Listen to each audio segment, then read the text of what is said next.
what it is, fellas. So, Acura builder here, talk to you about changing your transmission fluid. These guys, right there. Swing the bottle. Fire. So, this guy here, you can get this one or this one here.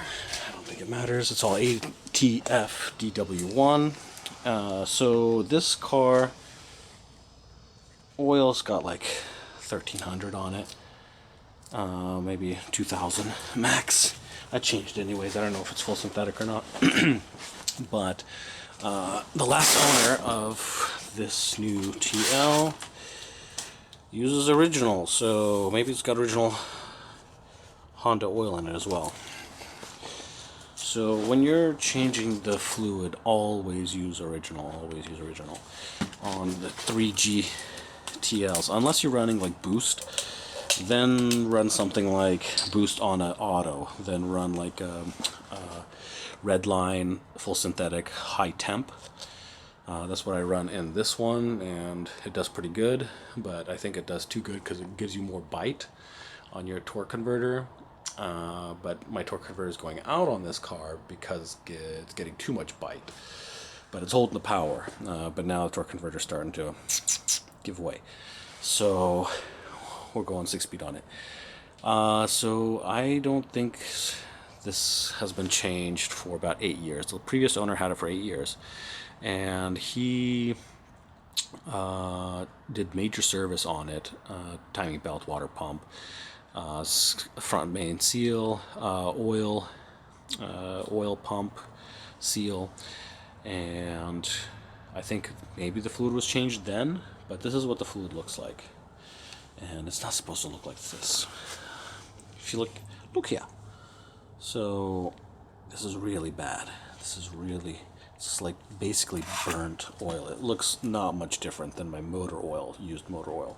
It shouldn't look like that. It should look red, pink when it comes out used. So to look like that, it's awful. And I'm really glad that I babied the car and just drove it so softly, because I could feel that something's not right with the transmission. It's not shifting quite right. It's not downshifting quite right, and the torque converter doesn't have the bite that it should. I have enough TLs to know the difference between the bite of the torque converter and the shifts, and the shift points as well.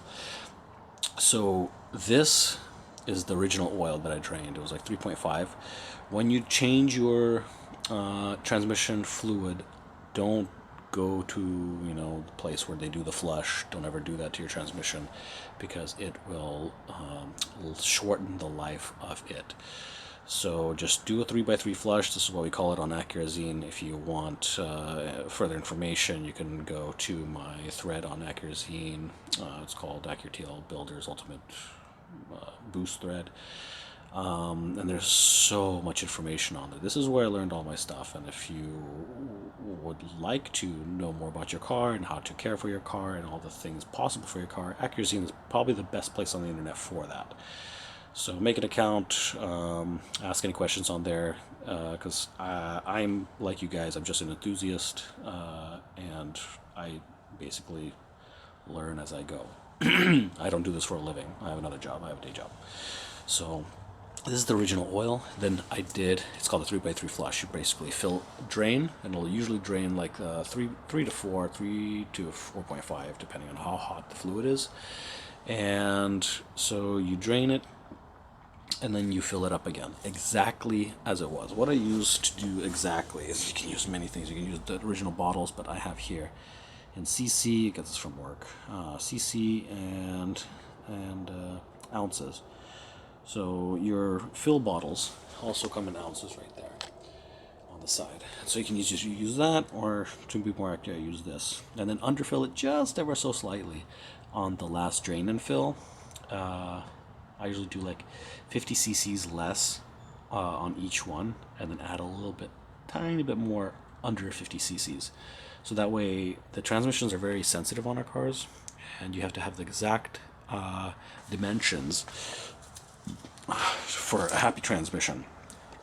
because as you start revving on it, especially on the base, it doesn't have the oil cooler like this car does, the Type S. But I have an aftermarket oil cooler in there. You can do that as well. But what happens when it heats up is it thickens, and when it thickens, it raises, and when it raises, then you have less room for it to turn, and it's not a good deal if it's overfilled. And it could even start frothing. It's a bad thing. But if you're underfilled, then it's not good because you're not getting full fluid, especially under wide open throttle. So it needs to be at the perfect point at running temperature. So here you can kind of see, I've got a flashlight here. Maybe you can see it. Like, you can't even see through this, you know. Better close this fresh one. And then on this one, maybe you can see a little bit more. Like, you can't see anything here. You can see a little bit more here. Maybe. It's still really bad. And then on this one, see, it starts coming through, but this is still bad. I'm gonna refill it, and it's gonna look, the next one's gonna look better than this, but at this point, when I refill it again, there's 12 quarts total in our transmissions. And when you drain and fill, you're basically mixing the old with the new. And so you're, after a 3x3, you're basically at like 75% of new fluid and 25% old fluid. So if you look, you can kind of like see by the edge, it gets better and better, like clearer and clearer with each change. Just the original here. See, the ring of red is like hardly, a little bit more on this one, and even more on this one. See that? I don't know if you can see that. But it's still all really bad. It shouldn't look like this. So I'm guessing when the major service was done 8 years ago on this car, the transmission fluid hopefully was changed then, but that was about 80,000 miles ago. About 78,000 miles ago, or 79,000 miles ago, when all the fluid was possibly changed when they did the major service on the car. The engine has been cared for really well. When I look into the oil cap, it runs very well. It looks very good, especially in the head with the oil cap. Is the one that's usually dirtier, just because it's got more heat. And what was done in reverse? Anyways, it looks really nice in the head. So this, if you look in here, so you know. See how clean that is? Look at that. And that's not through this white. This is through gray. And through the gray, even at the very, very bottom of the bottle, it's still clear. So you can't see that, even like when I'm almost here. And this is the cleanest right here. You can kind of see through it. Now see this one, it's really bad. And it's supposed to be like this. When it comes out, it should look like this. So don't let your oil get this bad, because if you run hard on it, then people are like, why is my tranny going out? Should I change the oil pressure sensors? And that's going to be another video.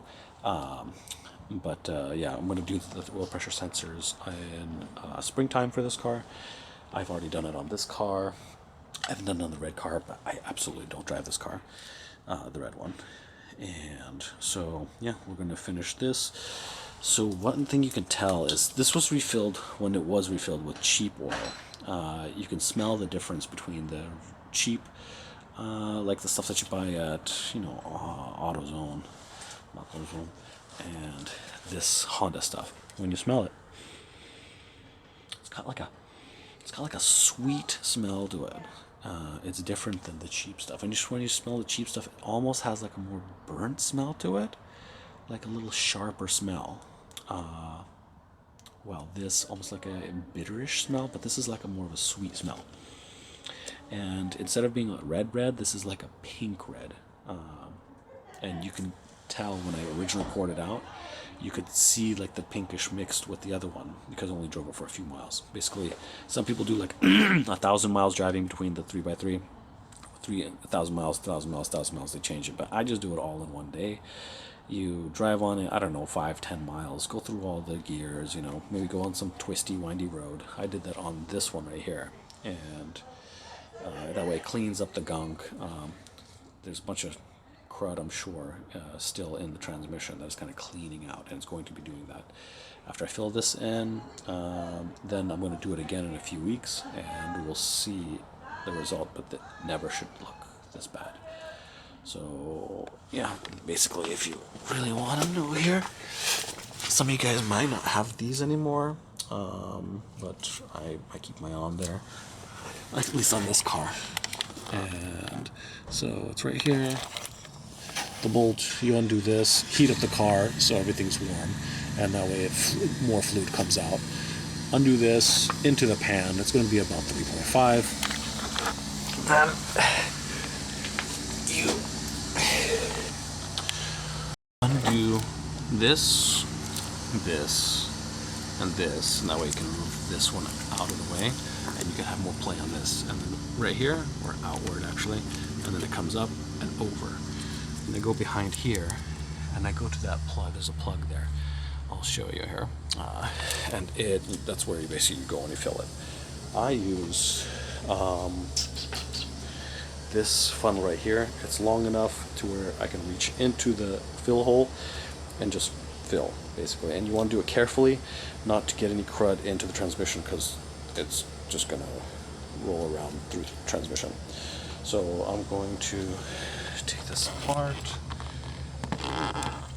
Okay, so let's see.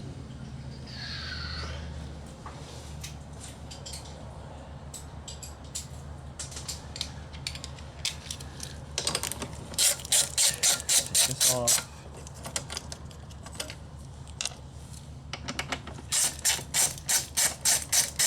Take this off. And it's very difficult to take that cap off. You don't want to over tighten it. It says I think 30 pounds torque. I wouldn't do it to that because it's so difficult to take off. And once it does come off, it comes off with a snap. And it's sometimes not very good. Sometimes you'll hit something, ding something, hurt yourself. So I just do it a little bit, I don't know, 10, 12. As the car heats up, it'll tighten that bolt anyways, and 12 should be plenty. So let's see, we got those bolts off, those 3 pieces off, and it just comes off like this. And now we could reach back there. I'll show you with a flashlight.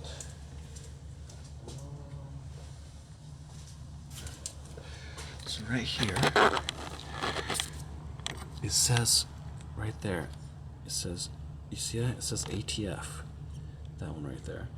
So you undo that one, and from the top right here, you lower that funnel down. You can find this by these funnels, I don't know,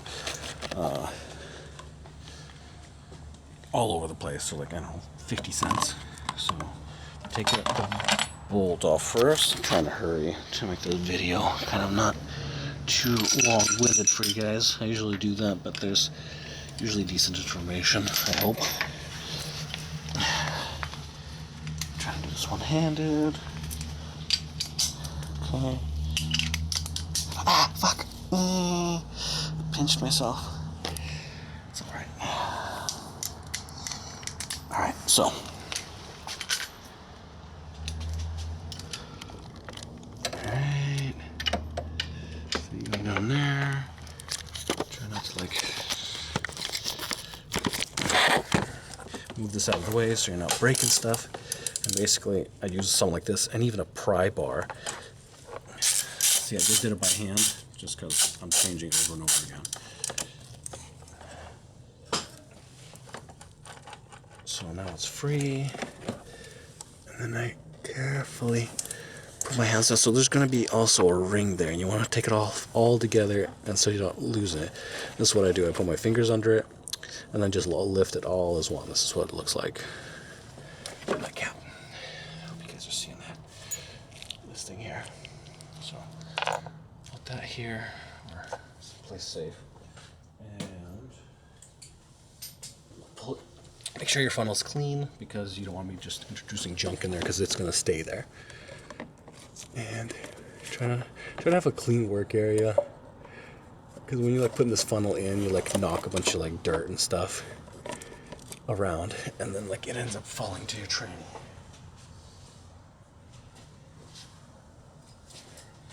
And you don't want no dirt on that tranny. needs to start filling it.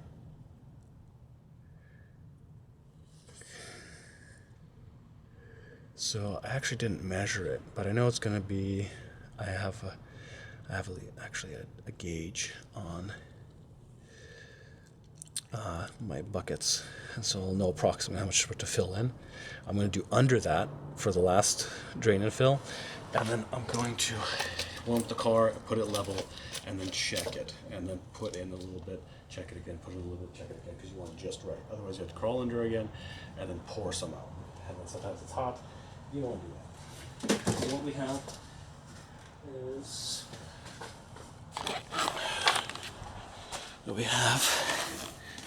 is what? I'll see right here, somewhere there. So my garage isn't perfectly level, but I can kind of eyeball prep a new scale for the work. So basically a perfect 6,000, 5,000, perfect 4,000. It's literally on the 4,000 mark. So we're going to put 3.8 in, warm it up, and then see where we're at, and then add a little bit more. I think that's a pretty safe bet. So I've put in 1 quart already. I check under to make sure that nothing's pouring out, because I have the funnel in the correct place. And then grab quart number 2 and fill her up. Nah means, yeah, the car really likes this. So after the first change, you'll feel a difference. Immediately, it's just going to start riding different. The torque converter is going to be catching and holding better. It's going to be a little bit poppier, a little peppier. It's not going to be all sluggish, because now it has good fluid to hold on to instead of, because the properties actually like fade or dissipate, degrade over time in the fluid that helps with the friction. And at least I think it does. That's what I read it does. Maybe you guys that actually do this on a professional level can correct me in the comments. So I got 2 in there. Now this is number 3. Okay, going in. Hope you guys see this. I'm okay. See on the screen. Yeah, you guys can see this. Okay. Oh shit! I don't want to split it. Okay. Alrighty then. And number 3 is in. See, it's, I don't know if you see it, but it's not just red, it's almost like a pink. And it should come out red. Like a clean red when it comes out. Not like what was coming out of there today. These trannies are made well, and so that's why I think that the tranny didn't go bad. Because it still feels real nice. After that second flush, I could have just kept it there. But I won't, obviously, because it's so bad. I want to start, and this car is going to go for 1,000,000 miles, so if it's going to go for 1,000,000 miles, it's got to be taken care of very well. I'm actually going to be changing this every 25,000 miles, just to underdo it, and that way clean out any contaminants that may have been left over from before I owned this car, because it's now at 100 and almost at 185,000. So I got a long ways to go. Tomorrow's a Seattle trip to put 500 miles on it. Oh shit, I put all 4 in there, so we're gonna check it and we may have to take it out. Take some out, so. That's the procedure, and that's the right way to do it. That's the best way to do it. Not on just this car, but all cars. This is the best way and the safest manner to do it if you want to keep the car for a long time and keep the transmission going as long as possible. So yeah, that's that. I'm gonna check the fluid level right here. I'm gonna level the car, like on an actual level off the driveway. Then run it, or maybe take it for a little drive just to heat up the fluid to operating temperature. Park it, check it. The procedures to check both of them is you turn off the car on a level surface after it's been heated up, and then wait 30 seconds, and between 30 and 90 seconds, basically 30 seconds to a minute and a half, you check the fluid, because that's going to be the optimal range. Otherwise, like, I guess more fluid collects or like starts to go. I don't know. That's just, I think, what the Honda manual says. So yeah, that's it. Hope y'all learned something, because yeah.